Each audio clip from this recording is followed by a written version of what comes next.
When we think of the first ruler of a unified Egypt, we often invoke the name Menes, the pharaoh who, around 3100 BC, united Upper and Lower Egypt into one kingdom.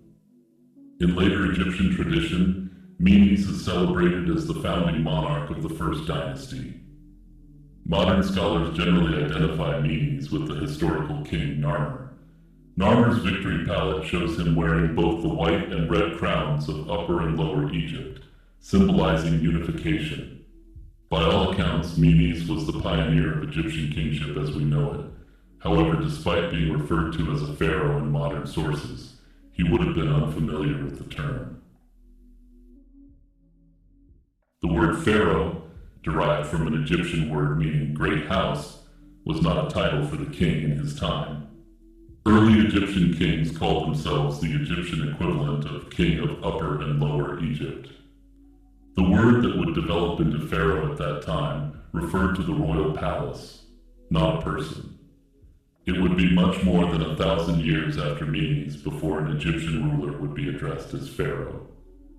Further, it may have been as much as 2,000 years later before a pharaoh was referred to as such in the exact way we do so today. The change came in the New Kingdom, running from the 16th to 11th centuries BC. Scholars suggest that Thutmose III, who ruled from 1479 to 1425 BC, may have been one of the first, if not the first, pharaohs to be referred to this way. However, from the context and evidence we have, it still remains unclear at this point if this was directly referring to him or to the actual institution of Egyptian kingship. However, even if it wasn't a direct reference to Thutmose, it was reflecting a much greater reverence for the institution of the divine king. One reason that the term started coming into usage around this time is the increasing sanctity of the monarch's name. Egyptians held the king to be a living god, and over time it became somewhat taboo to speak the king's personal name casually. Referring to the sovereign indirectly as pharaoh, great house, was a respectful alternative, much like saying the crown instead of naming a king or queen. It also spoke to the institution of kingship as something greater than just one individual, again much like the term the crown.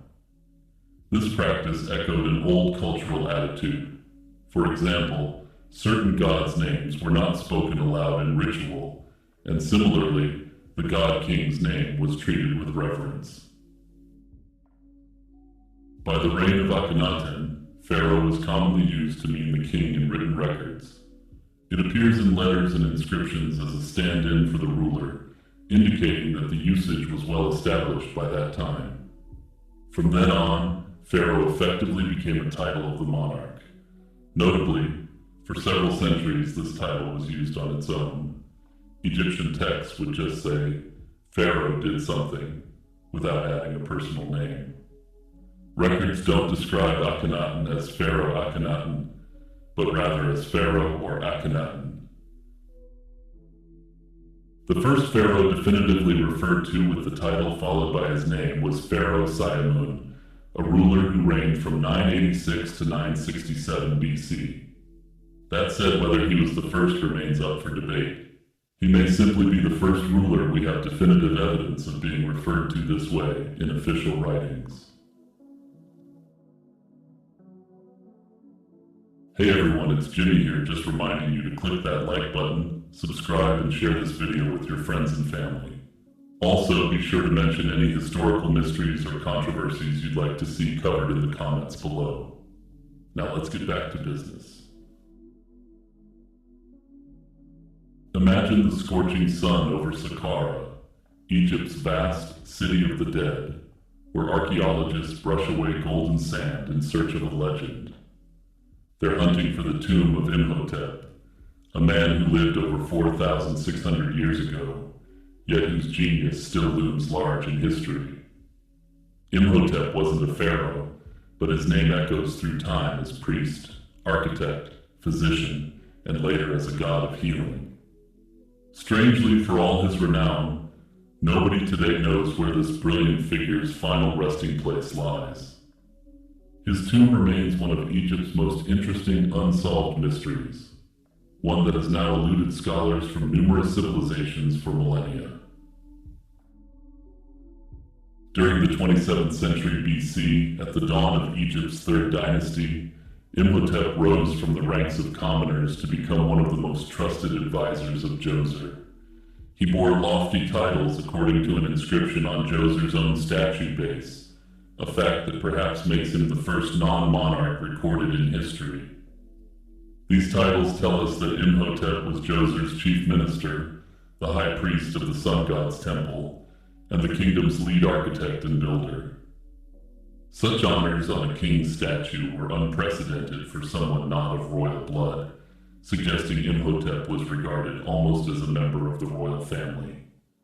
In fact, this has led some scholars to believe that he must be a relative of Djoser, perhaps his brother, though this is highly controversial. Imhotep's name literally means "he who comes in peace," and he certainly made his mark peacefully through construction and general wisdom. He's most famous as the master architect behind Pharaoh Djoser's tomb, the Step Pyramid at Saqqara, which was the first pyramid ever built in Egypt. Prior to Imhotep, Egyptian tombs for royalty were flat-roof structures made of mud brick called mastabas. Imhotep's breakthrough was to use stone as a building material on a massive scale. Around 2600 BC, he pioneered stacking mastabas in diminishing size, creating a six-tiered pyramid that soared roughly 200 feet high. By constructing Djoser's pyramid complex in limestone, Imhotep revolutionized Egyptian architecture. He effectively turned the pharaoh's burial site into an eternal palace of stone, ensuring King Djoser would be remembered as a god on earth. Notably, in a sense, this worked, because Djoser's name is still widely known today, even by those with only a passing interest in Egyptology. Imhotep lived a long life, apparently surviving Djoser and serving subsequent kings. His name even appears in the unfinished pyramid complex of Djoser's successor, Sekhemkhet, and records suggest Imhotep died in the reign of King Huni, the last ruler of the Third Dynasty. Notably, in modern times, Imhotep has attracted most of his attention for his architectural work, while to ancient Egyptians his status as a healer was of even greater renown. Interestingly, he's believed to be the first person in recorded history to record numerous diagnoses and the treatments for them. In short, Imhotep was a universal genius of the Old Kingdom: architect, engineer, priest, physician, and sage all in one. Imhotep's legacy didn't end with his death. In fact, it only grew. For the next 2 millennia, Egyptians revered Imhotep's memory so deeply that he was eventually deified. By the New Kingdom period, scribes worshipped Imhotep as the patron of wisdom. They saw in him the embodiment of intellect and learning. In the late period, from the 7th to 4th centuries BC, Imhotep's cult really blossomed. He was officially recognized as a god of medicine and healing. Temples were dedicated to Imhotep, priests served in his name, and people offered prayers for cures to illness. The Greeks who later occupied Egypt were so impressed by Imhotep's healing reputation that they linked him to Asclepius, their own god of medicine. Evidence of this posthumous fame is found throughout Egyptian history. In the Ptolemaic era, after Greek conquest, a famous inscription known as the Famine Stela imagines King Djoser appealing to Imhotep to save Egypt from a 7-year drought. Ironically, by this time, Imhotep's reputation had far exceeded that of his patron, as well as virtually every other ruler of Egypt. The Greek rulers of Egypt continued to build and patronize temples to Imhotep. It's unclear whether they recognized him as a real man who once lived, or a divine figure who walked the earth to assist the ancient Egyptians. In essence, Imhotep the man became Imhotep the myth, one of the very few non-royals in Egyptian history to be elevated to godhood. This extraordinary status is a testament to the impact he had on the Egyptian imagination. Considering Imhotep's towering reputation, one might expect his tomb would be a prominent monument at Saqqara. Ironically, however, Imhotep's tomb has never been found. For well over 150 years, Egyptologists have scoured the Saqqara necropolis and beyond, but the location of Imhotep's burial remains elusive. This missing tomb is more than just an archaeological curiosity. It's potentially a historical goldmine. If discovered intact, Imhotep's tomb could reveal priceless information about his life, his family, and his era. Personal inscriptions or artifacts from his burial would shed light on the man behind the legend, filling gaps in our understanding of Egypt's third dynasty. In other words, finding Imhotep's tomb could greatly enhance our knowledge of this important figure's life and career. It would also serve to peel back some of the layers of legend that were later overlaid on top of the historic individual. Scholars generally agree he was laid to rest somewhere in the vast royal cemeteries of Memphis, likely at Saqqara. Two main theories have emerged about the tomb's location. Some experts argue that because Imhotep was so closely connected to Djoser, he could have been interred in or near Djoser's own monumental enclosure. Imhotep is specifically mentioned by name on engravings at the site, though these talk about his accomplishments and don't specifically mention him being buried there. Djoser's complex was sacred ground, and later legends even suggest Imhotep might be hidden under or around. Large sections of Djoser's complex remain unexcavated, leaving room for hope that Imhotep's tomb could lie concealed in those unexplored zones. Others believe Imhotep was given a grand tomb in the general cemetery for high officials of his time. North Saqqara is dotted with massive mastaba tombs of 3rd Dynasty nobles, some as big as small pyramids. Imhotep's resting place could be one of these large mud brick mastabas, or beneath one, awaiting identification. In fact, British archaeologist Walter Emery in the 1960s became convinced that a particular tomb, called 3518, in North Saqqara, was Imhotep's final resting place. This tomb had an unusually complex layout of chambers for cult rituals, and clay ceilings bearing King Djoser's name, which hints that someone of very high status was buried there. But more on Emery's search for Imhotep in a moment, since he did discover something else magnificent that is a potential clue to the location of the tomb. Some other scholars believe that Imhotep's tomb might have been discovered at some point in the past, but not recognized due to heavy damage or missing inscriptions. In short, under this theory, the famous tomb could be hidden in plain sight, an unassuming ruin already dug up but never linked to Imhotep because time erased its markers. Others believe that there's the potential that he wasn't buried in Saqqara at all, given that little is known about his early life. The quest to find Imhotep's tomb has led archaeologists down fascinating paths, sparking discoveries even when the prize itself stays out of reach. A dramatic chapter of this search began in the 1930s with Walter Emery, a renowned Egyptologist who dedicated years to hunting Imhotep at Saqqara. Emery had noticed a curious concentration of large ceramic jars and broken ibis bird mummies on the desert surface in part of North Saqqara. These ibises were sacred to Thoth, god of wisdom, a deity closely associated with Imhotep. The jars dated to the late period, many centuries after Imhotep's time, suggesting they were left by pilgrims visiting what they believed was Imhotep's burial site. Emery theorized that later devotees trekked to Imhotep's tomb to offer mummified ibises in his honor, leaving behind heaps of pottery. If his theory was correct, the tomb of Imhotep should lie nearby. Armed with this clue, Emery began large-scale excavations at North Saqqara in the 1960s. What he uncovered was astonishing, though not in the way he expected. Below the sand, Emery's team found a maze of underground catacombs full of animal mummies, a secret cemetery of ancient sacred creatures.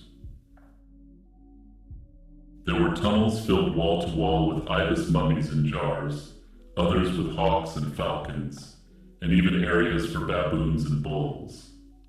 This turned out to be the sacred animal necropolis, an enormous religious complex from about 2,300 years ago, where people buried animals as offerings to the gods. Emery had stumbled on one of the most important late-period sites in Egypt. The discovery was a sensational find in its own right, shedding light on how ancient pilgrims worshipped Imhotep and Thoth with animal offerings. But amid all these mummies, Imhotep's personal tomb was still missing. Emery did identify the aforementioned mastaba as a strong candidate for Imhotep, though admittedly he couldn't prove it himself. His excavations there revealed those cult rooms and Djoser-inscribed ceilings, raising his hopes.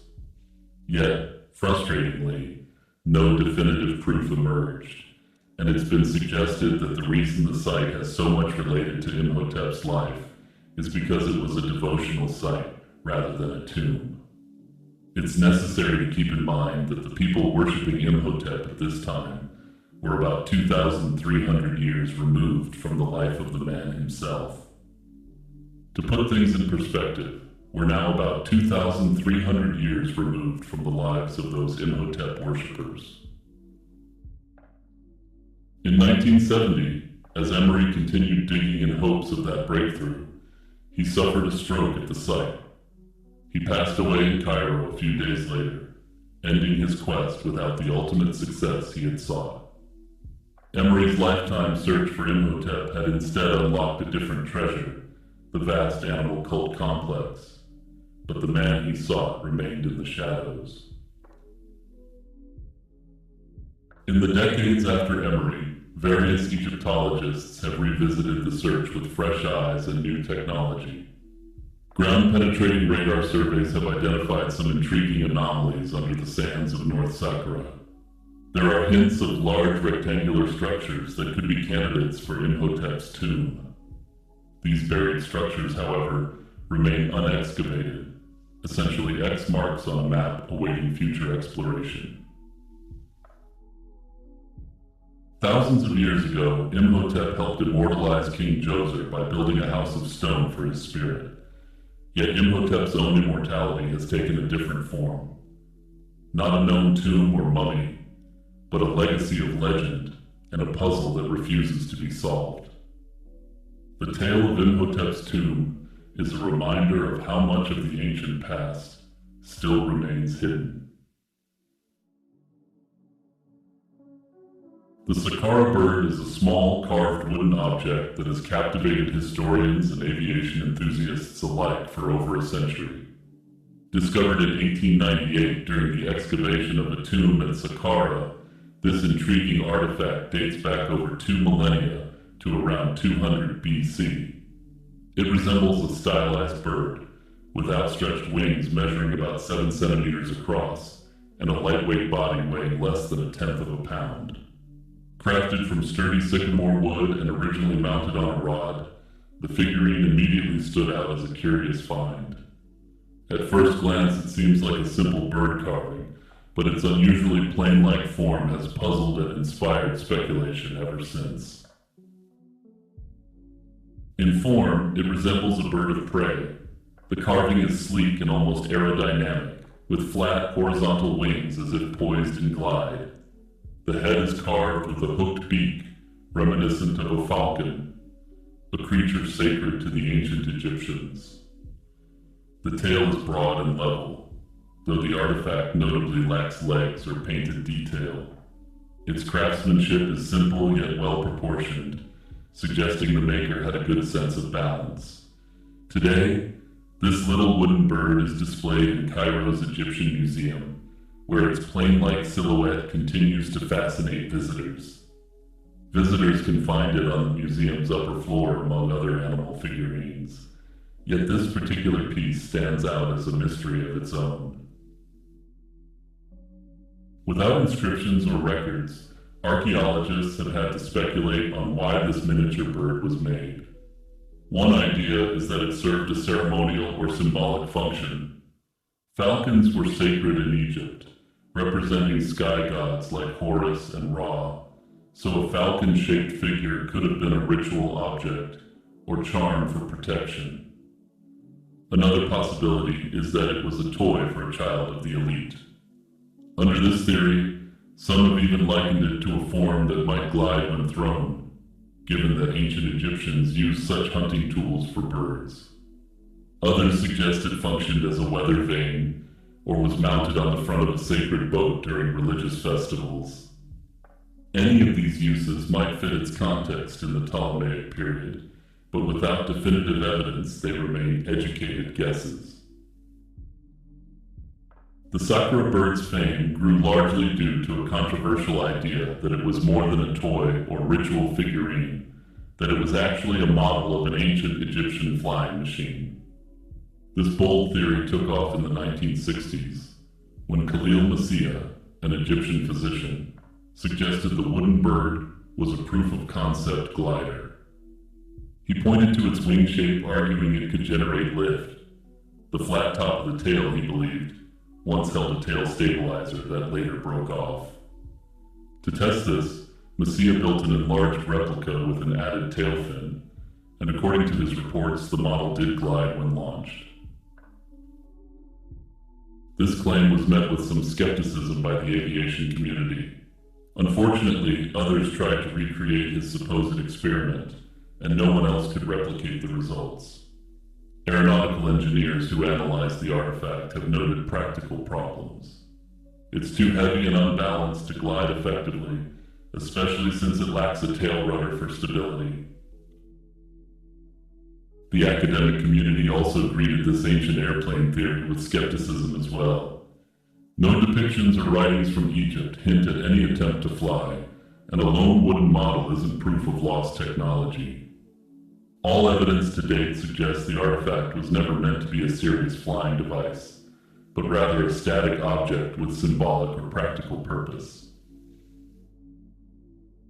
Some fringe theorists even tied the Sakura bird to ancient astronaut myths of extraterrestrial influence. Under this theory, the bird may not be proof that Egyptians themselves had the technology to fly, but may have been their attempt to explain what they saw. As mentioned, the Sakura bird dates to around 200 BC in Ptolemaic Egypt. By this period, Egypt was fully enmeshed in the Hellenistic Mediterranean world.